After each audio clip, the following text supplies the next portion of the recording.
Hello everyone, welcome to miss Medu a premium coaching centre. तो आज हम यहाँ पे अंबर भाग का जो 4th चैप्टर है, आज हम उसको देखते हैं। ठीक है, तो जो 4th चैप्टर है पद की पहचान, डॉक्टर हरिवंश राय बच्चन जी द्वारा लिखित पद की पहचान को आज हम देखते हैं।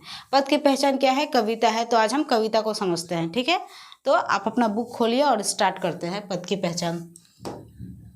तो पद की पहचान, तो सबसे पहले क्वेश्चन ये आता है कि पथ होता क्या? पथ क्या है? पथ यानी कि रास्ता, जिस रास्ते से होकर आदमी जाता है।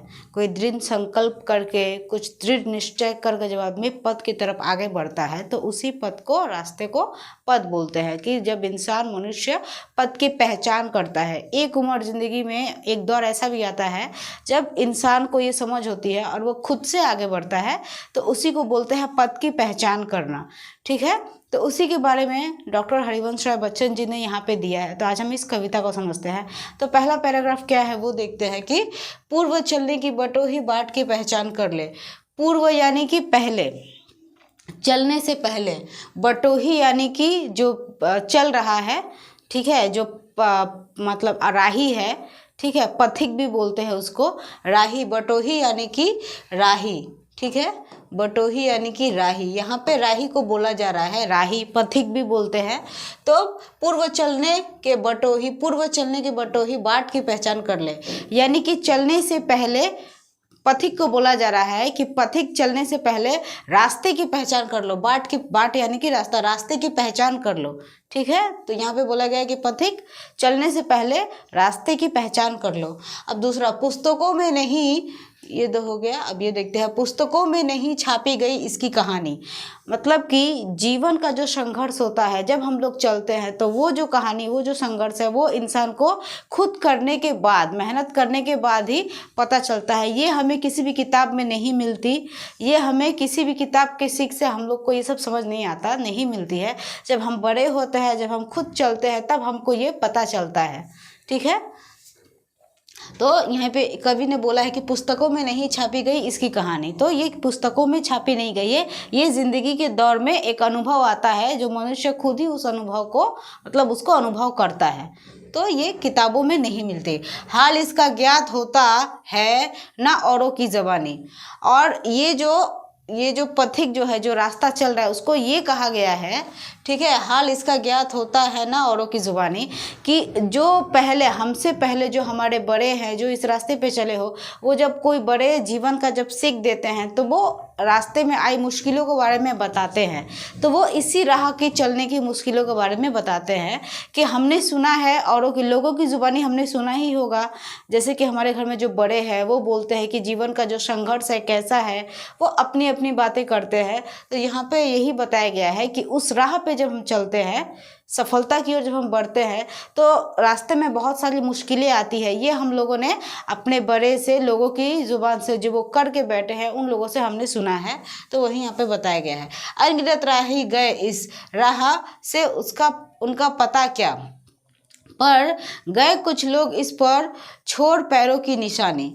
तो यहाँ तक तो आपको समझ में आ गया कि हम लोगों ने इसके बारे में लोगों से सुना है।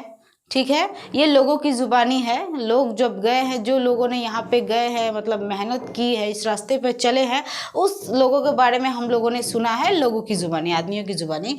अब ये 4 लाइन में क्या बताया गया है कि अनगिनत राही गए इस राह से, उनका पता क्या, पर गए कुछ लोग इस पर छोड़ पैरों की निशानी। यानी कि इस रास्ते में, इस राह में बहुत से लोग, राह कौन सी राह?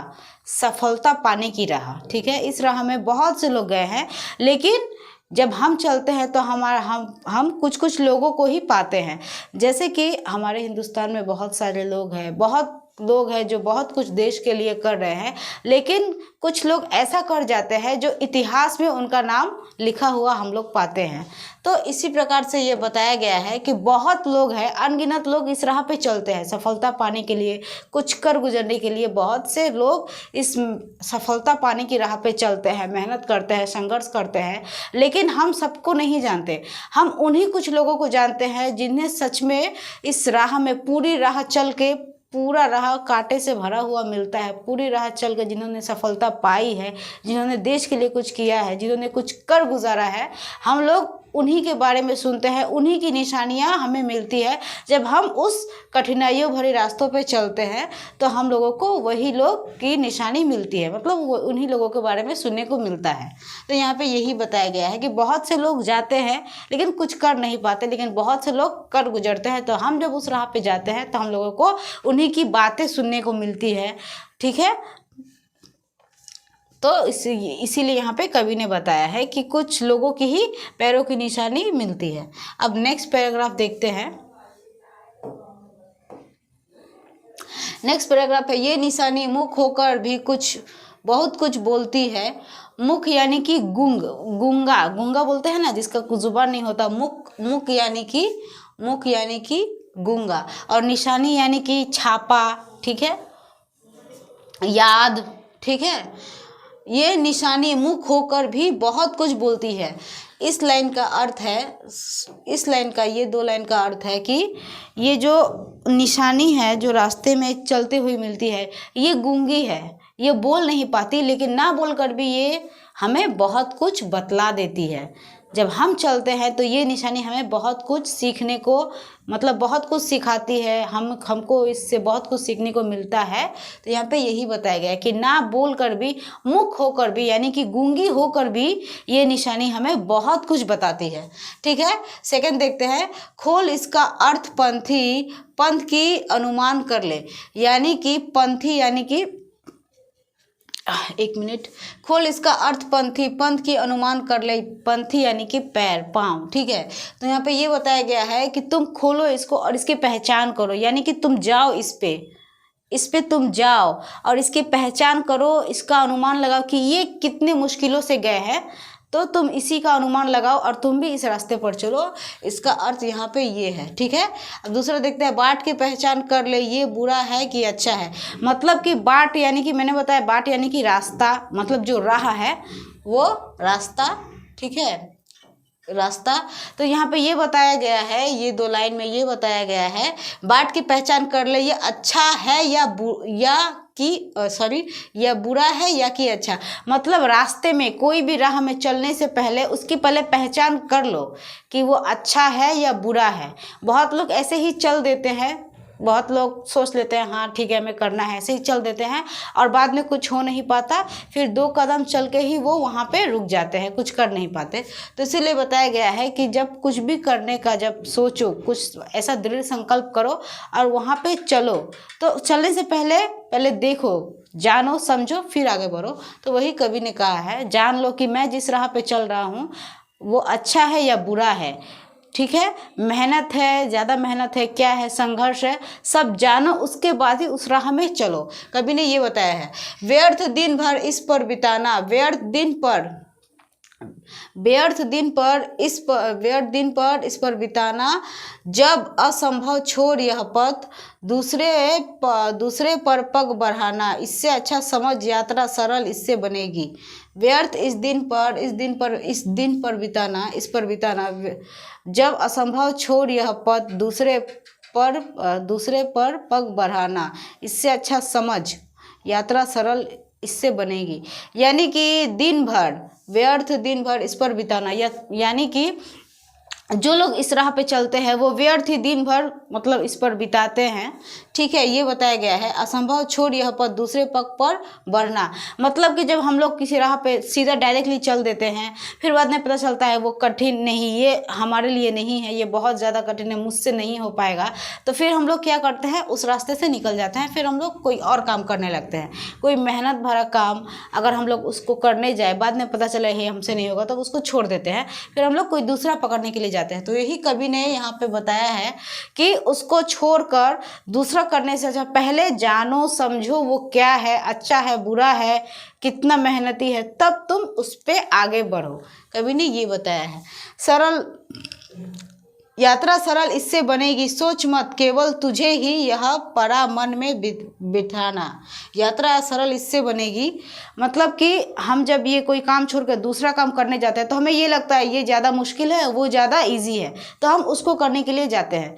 तो यही कवि ने बताया है कि ये तुम सोचो मत, ठीक है, ये सोचो मत, ये केवल हम ही सोचते हैं, ये परा मन में बिठाना। मन में हम लोग यही बिठा लेते हैं। कोई काम करने जाते हैं, बड़ा होता है, हमको लगता है हमसे नहीं होगा, फिर हम कोई दूसरा काम करने जाते हैं, हमको लगता है ये इजी होगा, तो ये चीज़ हमारे मन में बैठा हुआ पहले से ही रहता है, ठीक है। तो ऐसा भी है, फिर वो करने जाए, वो अगर हमसे ना हुआ, हमको लगेगा ये नहीं होगा, ये ज़रूर हो जाएगा। तो ये हमारा माइंडसेट ही ऐसा है। इसी के बारे में कवि ने बताया है कि तुम कुछ भी करने जाओ तो पहले जानो वो अच्छा है बुरा है, ठीक है, कितना परिश्रम भरा है, क्या है नहीं है, समझो पहले, जानो, तब उसके बाद ही आगे बढ़ो। क्योंकि तुम्हारे जाने से पहले वहाँ पे 100 लोग वहाँ पे जा चुके हैं, और 100 लोगों में वहाँ पे 95% लोग वहाँ से वापस आ चुके हैं। 5% लोग ही है जो उस रास्ते में चलकर सफलता पाई है, उन्होंने मेहनत की है, वो आगे बढ़े हैं। तो यही बात कवि ने कही है। हर सफल पंथी यही विश्वास लेकर इस पर पड़ा है। मतलब कि जिसको खुद पे भरोसा है, जिसको खुद पर विश्वास है, जिसको खुद पे भरोसा है, विश्वास है कि नहीं करना है तो करना ही है, इस पर चाहे कितना भी मेहनत लगे, कितना भी कुछ हो, तो जो दृढ़ संकल्प करके, दृढ़ निश्चय करके जब आगे बढ़ते हैं, ठीक है, तो वो सफलता पाते ही है, उसको छोड़ते नहीं, उसको पकड़ के ही रखते हैं। यही कवि ने कहा है कि हर सफल पंथी यही विश्वास लेकर इस पर पड़ा है। मतलब कि जिसको मेहनत करना है, जिसको आगे बढ़ना है, जिसको कुछ करना है, वो पूरा सफलता पर वो पूरा निश्चय करके कि कुछ भी हो मुझे छोड़ना नहीं है, मुझे इसको पकड़े ही रहना है, तो वही लोग वहाँ पे आगे बढ़ते हैं। कवि ने ये कहा है कि खुद से भी एक विश्वास होना चाहिए। दूसरा पैराग्राफ देखते हैं। तो इस पर आज अपने चित्त का अवधान कर, चित्त यानी कि हृदय, ठीक है, तो इस पर आज अपने चित्त का अवधान कर ले, पूर्व चलने के बटोही बाट की पहचान कर ले। तो इसी पर आज अपने चित्त के अवधान, मतलब जब आप इस रास्ते पर चल रहे हो तो तुम अपने हृदय से पूछो कि क्या वो आगे बढ़ सकता है। तुम पहले जानो समझो, उसके बाद ही तुम इस रास्ते पर आगे बढ़ो, ठीक है। दूसरा देखते हैं। है अनिश्चित किस जगह पर सरित गिरी, सरित यानी कि नदी, गिरी यानी कि पहाड़, गह्वर यानी कि गुफा, ठीक है, सरित यानी कि नदी, ठीक है, गिरी यानी कि पहाड़, ठीक है, गिरी यानी कि पहाड़, गह्वर यानी कि गुफा,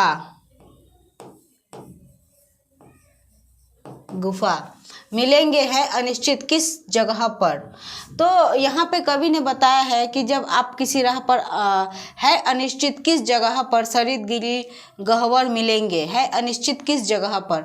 तो यहाँ पे कवि ने ये बताया है कि कोई भी राह चुनो, अगर आप आगे बढ़ते हैं, कुछ भी हो, अगर आपको सफलता पानी है तो किसी भी राह में मुश्किलें आती ही है। यहाँ पे एक कवि ने उदाहरण देकर नदी, पर्वत, पहाड़ के बारे में बताया है कि पहाड़ यानी कि ऊंचाई, अगर आपको सफलता पानी है तब कि वो ऊंचाई चढ़नी पड़ेगी। ऊंचाई चढ़ने से पहले रास्ते में कितने जंगल, कांटे, गुफा, नदियाँ, ये सब आती है, तो हमें ये सब पार करके ही उस ऊंचाई में हम पहुँच सकते हैं। तो कवि ने उदाहरण के तौर पर ये सब चीज़ को देकर बतलाया है। बाग वन सुंदर मिलेंगे, किस जगह पर यात्रा खत्म हो जाएगी, ये भी अनिश्चित, अनिश्चित कब सुमन, बाग वन सुंदर मिलेंगे, किस जगह पर यात्रा खत्म हो जाएगी। मतलब कि कभी ये बोल रहा है कि क्या जंगल, जो बाग वन है, बगीचे है, वो सुंदर मिलेंगे, और कौन सी जगह पर, मतलब ज़िंदगी के किस मोड़ पर आपकी जो मेहनत है वो ख़त्म होगी, सफलता मिलेगी। कभी ये बारे में ये बोल रहे हैं, ठीक है। अनिश्चित कब सुमन, कब कंटो के, कंटो यानी कि कांटे, ठीक है, कंटो यानी कि कांटे, और सुमन यानी कि फूल, मतलब कि पुष्प, सुमन यानी कि फूल। तो यहाँ पे कवि ये बोल रहे हैं कि किस जगह पर राह खत्म होगी ये कोई नहीं जानता, और कौन सा रास्ता फूलों से भरा है या फिर कांटों से बिछा है ये भी कोई नहीं जानता। तो कवि ये बोल रहे हैं कि जब आप आगे बढ़ रहे हैं तो अब ये मत सोचिए कि मैं जिस रास्ते में जा रहा हूँ वहाँ पे ये मिलेगा, ये मिलेगा, ये सुंदर ही होगा। अगर मान लो मैं कोई पहाड़ चढ़ने जा रही हूँ, एग्जाम्पल के तौर पर मैं बता रही हूँ, अगर मैं पहाड़ चढ़ने जा रही हूँ, अगर मुझे वहाँ पर नदी दिखे, नदी, बाग, बगीचे होकर मुझे गुजरना है, तो मैं पहले से ये सोच लूँ कि नहीं वो नदी तो अच्छी ही होगी, उसमें कुछ नहीं होंगे, और जो वहाँ पे जंगल है वो जंगल, बगीचा अच्छा ही होगा, फूलों से भरा होगा, ठीक है। तो ये सब माइंडसेट, ये सब मन में नहीं रखना है। अच्छा हो बुरा हो मुझे उस पर ही चलना है, मुझे वो करना है। मुझे सफलता पानी है तो मुझे सोचना नहीं है कि वो अच्छा होगा या ये वो कांटों से भरा होगा, वो फूलों से बिछा होगा या कांटों से भरा होगा, ये हमें सोचना नहीं है। क्योंकि ऐसा होता है, हम सोचते हैं फूलों से भरा होगा, लेकिन जाकर देखते हैं कि वो रास्ता पूरा कांटों से भरा हुआ है। ये यहाँ पे कवि ने जिंदगी के रास्ते के बारे में बताया है, जो हम लोग परिश्रम करते हैं उसके बारे में बताया है। ठीक है। कब समान कब कंटों के सर मिलेंगे, मतलब रास्ते में चलने के बाद कब आपको सफलता मिलेगी, कब असफलता मिलेगी, वो मिलती रहेगी। मतलब कब कांटों से भरा रास्ता मिल जाए, कब फूलों से भरा रास्ता मिल जाए, ये भी आप नहीं कह सकते। ठीक है। तो इसी के बारे में कवि ने कहा है। कौन सहसा छूट जाएंगे मिलेंगे कौन सहसा, यानी कि ज़िंदगी के राह पर चलते चलते हमसे कितने बिछड़ जाते हैं, हमसे कितने छूट जाते हैं और हमसे कोई नया मिल जाता है। तो कभी इसके बारे में बोले कि जब आप सफलता पाने के लिए आगे बढ़ते हैं, आप कुछ मेहनत करते हैं तो बहुत परेशानी आती है, कुछ कुछ अच्छा भी होता है। शुरुआती तौर पर बहुत सारी परेशानियां आती है और उस समय आपसे कुछ लोग भी बिछड़ जाते हैं या और आपसे नए नए कुछ लोग भी जुड़ जाते हैं, कुछ मतलब बिछड़ जाते हैं, कुछ पुराने दोस्त छूट जाते हैं और ज़िंदगी के राह में कुछ नए दोस्त मिल जाते हैं, नए लोग मिल जाते हैं। तो इसी के बारे में कवि ने कहा है कि बहुत छूटते हैं बहुत मिलते हैं। ठीक है। आ पड़े कुछ भी रुकेगा तू ना ऐसी आन कर ले, मतलब कि कवि ये बोल रहा है कि चाहे कुछ भी हो जाए, कोई पुराना छूटे कोई नया मिले, पुराना अच्छा छूट जाए कोई नया बुरा मिल जाए, लेकिन हमें आगे बढ़ना ही है। हमें ये नहीं कि वो छूट गया तो हमें अटक जाना है और कोई नया मिल गया तो उसके साथ हमें लगे रहना है। आगे बढ़ना है तो आगे ही बढ़ना है। मतलब आगे बढ़ते समय कोई पुराने छूट भी जाते हैं, नए मिल जाते हैं, लेकिन आपको दृढ़ संकल्प करके वहाँ पे खड़े रहना ही है, आपको आगे बढ़ना है। कभी ये बोल रहे हैं। ठीक है। नेक्स्ट पैराग्राफ देखते हैं। पूर्व चलने की बटोही बाट की पहचान कर ले। एक मिनट। तो यहाँ पे कवि फिर वही बात बोल कि मतलब जो राही है, राही से बोल रहा है, जो मनुष्य जो राही है जो चल रहा है उस राह पे, तो तुम चलने से पहले जानो समझो उसके बाद उस राह में चलो। यानी कि पूर्व चलने की बटोही बाट की पहचान कर ले। कौन कहता है कि स्वप्न को न आने दे हृदय में देखते सब है इन्हें, मतलब कि कौन कहता है कि स्वप्न को न आने दे हृदय में देखते सब है इन्हें, मतलब कि कौन लोग कहता है कि ज़्यादा सपना मत देखो, इसको हृदय में आने मत दो, ये नहीं हो सकता। ऐसा होता है ना कि हम कोई सपना देखते हैं कि मुझे ये करना है, मुझे ये बनना है, तो बहुत लोग भी उसको मतलब आपको ये देते हैं कि हाँ तुझसे हो जाएगा, मेहनत करो होगा। और बहुत लोग ये बोलते हैं तुमसे नहीं होगा, तुमसे कहाँ होगा, ज़्यादा ख्याली पुलाव मत पकाओ। ऐसा है तो कभी यही बोल रहे हैं कि जो तुम सपना देखते हो उसको हृदय में, यानी कि उसको जब आप सोच लेते हैं कि हाँ मुझे करना है, ठीक है, तो ऐसा सपना सभी लोग देखते हैं। बहुत लोग हैं जो आप सपना देखते हैं, कुछ नहीं कर पाते और कुछ कर गुजरते हैं। तो कभी उसी के बारे में बोल रहे हैं। अपनी उम्र अपने समय में और तू कर यत्न भी तो मिल नहीं सकती सफलता, ये उदय होते लिए कुछ ध्येय नैनों के निलय में, किंतु जग के पथ पर यदि स्वप्न दो तो सत्य 200। पहले अपनी उम्र अपने समय में और तू कर यत्न भी तो, मतलब कि आपके समय में क्या आपने पूरी सफलता, आपने पूरी मेहनत की है, तो कभी ये बोल रहे हैं कि तुम निश्चय करके जब आगे बढ़ते हो अपने समय में, ठीक है, तो आप ये करो, उसको 100% उस काम को पूरा 100% करो। कभी उसी के बारे में बोल रहे हैं, इसको पूरा 100% करने की कोशिश करो। कभी ये बोल रहे हैं ये उदय होते लिए कुछ ध्येय नैनों के निलय में, मतलब जब आप मेहनत करने का, आप कुछ करने का जब सोचते हैं, कुछ आगे आप बढ़ते हैं, ठीक है, तो कुछ छूट जाते हैं। मतलब ऐसा भी होता है कि कुछ इतना आपको परिश्रम करना पड़ता है कि आपके आंखों में आंसू आ जाते हैं कि अब मुझसे नहीं होगा। तो ऐसा दिन भी देखना पड़ता है परिश्रमी लोगों को। बहुत रकम की जो मतलब अलग अलग राह पे अलग अलग जब लोग चलते हैं, तो हर एक मोड़ पर कुछ ऐसा आता है कि कुछ ऐसा होता है, सिचुएशन ऐसा, मतलब हालात ऐसे पैदा हो जाते हैं कि लोगों की आंख में आंसू आ जाते हैं, दिल रोने लगता है कि नहीं अब शायद मुझसे नहीं होगा। तो कभी उसके बारे में बोल रहे हैं कि ऐसा मत सोचो, ये होने पर भी आप आगे बढ़ो। जब आपने निश्चय कर लिया है, आप कर रहे हो तो करो, क्योंकि लोग छोड़ छोड़ के आ जाते हैं, बीच जगह पे ही आधा मेहनत करके छोड़ के आ जाते हैं। बहुत सारे लोग के साथ बहुत अलग अलग तरह की मतलब घटनाएं घटती हैं, कुछ होता है, तो कभी उसी के बारे में बोल रहे हैं। फिर भी इस राह में जब पड़े हो, चले हो तो चलो, क्योंकि आप जिस रास्ते पर चल रहे हो, आपसे पहले भी 2-4 जो गए हैं वो भी ऐसे ही नहीं गए, उन्होंने भी बहुत मेहनत की है, बहुत कुछ किया है, तो कभी उसी के बारे में बोल रहे हैं। स्वप्न दो तो सत्य 200, स्वप्न दो तो सत्य 200, स्वप्न पर ही मुग्ध मत हो, सत्य का भी ज्ञान कर लो। यानी कि कभी इसके बारे में ये बोल रहा है कि हम जो सपना देखते हैं, हम जो सपना देखते हैं, तो हम सपना 2 देखते हैं। अगर मान लीजिए मैंने एक सपना देखा है, मैं एक ही बात बोल रही हूँ, अगर एक मैंने सपना देखा है तो मुझे ऐसा लगता है कि मैं वो करूँगी, लेकिन उस एक सपने के लिए आपको, उस 1-2 सपने के लिए आपको 100 तरह की मेहनत, मतलब 100 तरह की कठिनाइयाँ रास्ते में आपकी आती है। एक मेहनत के लिए आपको 100 तरह की कठिनाइयाँ आपको रास्ते में मिलती हैं, तो कभी इसी के बारे में बोल रहे हैं। ठीक है, सत्य का भी ज्ञान कर लो। ठीक है, तो ये सत्य है, ये जीवन की सच्चाई है कि आपको एक चीज़ पाने के लिए आपको 100 तरह की कठिनाइयाँ झेलनी पड़ती है, आपको 100 तरीके से हर एक चीज़ बर्दाश्त करनी पड़ती है। तो कभी ये बोल रहा है कि पहले जान लो। ठीक है, जो सत्य है, सत्य यही है कि आपको एक चीज़ पाने के लिए आपको 100 तरह की कठिनाइयाँ झेलनी पड़ती है, हर तरह की मेहनत करनी पड़ती है। तो ये सत्य है, ये सत्य है, ये कोई काल्पनिक नहीं है, ये सत्य है। तो ये सत्य पहले जानो, इसलिए कवि ने कहा है कि पहले रास्ते की पहचान करो, पहले समझो, जानो कठिनाइयों के बारे में, फिर उस रास्ते पर आगे बढ़ो। कवि ने इसलिए ये बोला है। पूर्व चलने की बटोही, बाट की पहचान कर ले। बाट की पहचान मतलब कि जो राही है वो चलने से पहले रास्ते की पहले पहचान करो, अच्छा है बुरा, उसके बाद चलो। स्वप्न आता है स्वर्ग का, करकों में दीपित आती, यानी कि हम जो सपना देखते हैं, ठीक है, तो वो सपना स्वर्ग, यानी कि हम देखते हैं, सभी कोई आज के समय में देखते हैं कि मेरा बंगला हो, स्वर्ग के जैसा, खुद का घर स्वर्ग के समान होता है, मेरा बंगला हो, मेरी गाड़ी हो, मेरा ये हो वो हो। ठीक है, स्वप्न आता है, तो ये हमारा ड्रीम है कि स्वप्न आता है स्वर्ग जैसा, तो कवि ने स्वर्ग के समान इसकी तुलना की है।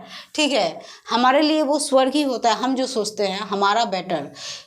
कोरकों में दीपित आती है, कोरको यानी कि सपना आता है स्वर्ग का, और ज़िंदगी में जो है वो कठिनाइयाँ आती है, बाधाएं आती है। ठीक है, दीपित यानी कि बाधा, तो बाधाएं आती है। तो कोरकों में यानी दीपित यानी बाधा, इसका अर्थ ये भी होता है कि आँखों के नीचे काले घेरे आ जाते हैं मेहनत करते करते। ठीक है, तो बाधाएं आती हैं। स्वप्न आता है स्वर्ग का, यानी कि जो हम सपना देखते हैं वो स्वर्ग का आता है, मतलब हम अपना जो घर ये सब का सपना देखते हैं वो स्वर्ग के समान होता है, लेकिन रियल में, हकीकत में उसको करते हैं तो आंखों के नीचे काले घेरे पड़ जाते हैं, यानी कि उम्र बीत जाती है, उम्र भी बीत जाती है। कवि ने यही बताया है कि उम्र भी बीत जाती है उसको करते करते, बहुत सारी बाधाएं आती है, तो कवि ने इसके बारे में बोला है। पंख लग जाते पगों को, यानी कि हमारे अगर पैर को पंख लग जाते, ठीक है, ललकती उन्मुख छाती, रास्ते का एक कांटा पाँव का दिल चीर देता। मतलब कि इस लाइन का अर्थ है, कभी ये बोल रहे हैं कि अगर हमारे पंख लगे होते तो हम उड़ते, तो शायद ही हमारे पैर को कांटा लगता। ठीक है, ललकती उन्मुख छाती, रास्ते का एक कांटा पाँव का दिल चीर देता, तो उस समय शायद रास्ते का कोई एक कांटा होता जो हमारा पाँव का दिल, यानी कि हमारे जो पैर है, पैर को दिल के समान बताया है कि वो चीर देता। कभी ऐसा बोल रहे हैं। ठीक है, रक्त की 2 बूंद गिरती, एक दुनिया डूब जाती, आँख में हो स्वर्ग लेकिन पाँव पृथ्वी पर टिके हो। अब यहाँ पे कवि रास्ते की सफलता आने वाली जो है उसके बारे में कवि यहाँ पे बता रहे हैं कि रक्त की 2 बूंद गिरती, एक दुनिया डूब जाती, यानी कि मेहनत करते समय अगर आपका पसीना जो है वो खून के समान होता है, अगर वो 2 बूंद गिरता है तो उसमें पूरी दुनिया डूब जाती है। पूरी दुनिया यानी कि आपकी घर की फैमिली, आप 2 बूंद जब गिरता है तो बहुत से ऐसे लोग होते हैं कि अब मुझसे ये नहीं होगा, तो कभी उसके बारे में बता रहे हैं। ठीक है, पाँव पृथ्वी पर टिके हो, कंटकों की आँख में स्वर्ग है, लेकिन मतलब हम तो सपना देख ही रहे हैं उस चीज़ को पाने के लिए, लेकिन हमारे 2 बूंद पसीने से हमको लगता है ये बहुत हो गया, अब हमसे नहीं होगा। ठीक है, पाँव पृथ्वी पर टिके हो कंटकों की इस अनोखी, पाँव पृथ्वी पर टिके हो कंटकों की इस अनोखी, पाँव पृथ्वी मतलब हमारे पैर तो ज़मीन पर ही टिके हैं। 2 बूंद गिरती है तो हमको लगता है कि बहुत ज़्यादा हो गया, लेकिन हमारे पाँव पृथ्वी पर ही हैं, हमारे पैर ज़मीन पर है और ज़मीन पर कांटे बिछे हैं। कंटकों यानी कि कांटे। ठीक है, हमारे पैर पर कांटे पड़ जाते, कांटे पड़ जाते। ठीक है, तो इस अनोखी सीख का सम्मान कर लो। तो कितने कांटे पड़ते हैं, कंटकों की इस अनोखी सीख का सम्मान कर लो, यानी कि सपना देखते हैं हम स्वर्ग के समान, और 2 बूंद अगर मेहनत का हम लोगों ने मतलब 2 बूंद भी मेहनत कर ले, मतलब मेहनत का जो पसीना गिरता है, खून के समान जो रक्त गिरती है, उससे हमको लगता है कि ये बहुत हो गया है, बहुत ये हो गया। लेकिन जो पैर है हमारा, जो ज़मीन पर है, वो जब हम चलते हैं तो रास्ते में कितनी बाधाएं आती है। तो कवि ने पैर को ये उदाहरण के तौर पर बताया है कि रास्ते में कितनी बाधाएं आती है, कितने कांटे मिलते हैं, और जो कांटे हम लोगों को उस रास्ते में चलते समय जो मिलती है, तो वो हमारे लिए क्या है, वो हमारे लिए सीख है। तो कभी ये बोल रहे हैं कि उस सीख का सम्मान कर लो, वो जो सीख है वो सीख का सम्मान करो। ठीक है, पूर्व चलने के बटो ही बाट की पहचान करो। तो जो राही है उसको ये बोल रहे हैं कि मेहनत का जो 2 बूंद खून जो गिरता है, ठीक है, आग का जो कतरा गिरता है, उससे हमको लगता है कि नहीं, इससे अब बहुत हो गया, अब ज़्यादा नहीं हो सकता। तो ये हमारे लिए डूबने के समान है कि नहीं, मैंने बहुत ज़्यादा मेहनत कर ली है। ठीक है, किसी को ऐसा लगता है, और कोई जो पूरा रास्ते में चलकर अंत में जब सफलता पाता है, तो उस आदमी की मेहनत की 2 बूंद से पूरी दुनिया डूब जाती है। ठीक है, 2% आदमी ही होते हैं जो उस रास्ते पर पहुंचते हैं। ठीक है, तो उनका अगर 2 बूंद गिरता है तो उस मेहनत की 2 बूंद से पूरी दुनिया डूब जाती है। तो उस जो पथिक है, जो राही है, कवि उस राही को ये बोल रहे हैं कि ये जो तुम्हारी 2 बूंद गिरी है, और उसका जो पैर, ठीक है, उसका जो पैर जो पूरे रास्ते कांटे पर चला है, तो वो कांटे से वो कितना रक्त बहा होगा, वो पूरा ज़मीन खून से भर गया होगा। तो कवि ये बोल रहे हैं कि ये जो है, ये जो गिरा है, इसका सम्मान करो, इससे सीख लो। मतलब कि जो सफलता तुमने पाई है, जहाँ पर तुम टिके हो, उसका सम्मान करो, उससे सीखो कि रास्ते में कितनी कठिनाइयाँ आई, तुमको कितना परिश्रम करना पड़ा उस चीज़ को पाने के लिए। तो और इसीलिए कभी यहाँ पे बोल रहे हैं कि पूर्व चलने की बटो ही बाट की पहचान कर लो, यानी कि जो राही हो वो चलने से पहले बाट की पहचान कर लो। ठीक है, इतना ही है, यहाँ पे ख़त्म होता है। तो पद की पहचान, अगर इसका समरी आए, इसका सारांश आए, तो आप लोग अच्छा से बनाकर लिख सकते हैं। तो पद की पहचान का आशय क्या है, अगर मैं आपसे पूछूं तो क्या होगा?